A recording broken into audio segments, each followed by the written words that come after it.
जब भीष्म पितामह सेनापति बने, वे प्रतिदिन हजारों महारथियों का वध करते थे, परंतु पांडवों को खरोंच तक नहीं आती थी, जिससे दुर्योधन क्रोधित होकर उनसे विवाद करता रहता। एक दिन क्रोध में आकर भीष्म ने 5 बाण निकाल रखे और कहा कि कल 5 पांडवों का वध निश्चित है। यह बात पूरे शिविरों में फैल गई। तब द्रौपदी भगवान कृष्ण के साथ साधारण दासी के वेश में भीष्म के शिविर पहुंची। संध्या के समय प्रणाम करने पर भीष्म ने उन्हें सौभाग्यवती भव्य कहा, तो द्रौपदी ने प्रश्न किया कि आप सौभाग्य देने वाले हैं या उजाड़ने वाले, कौन से भीष्म को सत्य माने।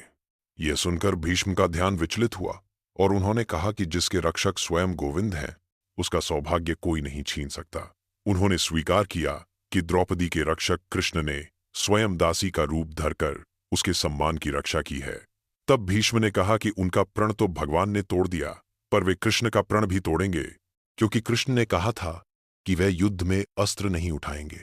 भीष्म ने कहा कि अगले दिन जब वे रणभूमि में उतरेंगे, तब उनके सामने शिखंडी को रखा जाए, क्योंकि वे स्त्री पर बाण नहीं चलाते।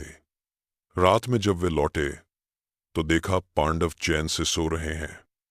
उन्होंने पूछा कि प्रतिज्ञा सुनकर भी तुम इतने निश्चिंत कैसे? युधिष्ठिर बोले, जब हमारा रक्षक स्वयं भगवान है तो चिंता कैसी। जिन पर उनका भरोसा है वे चैन से सोते हैं, क्योंकि भगवान स्वयं उनकी व्यवस्था कर देते हैं।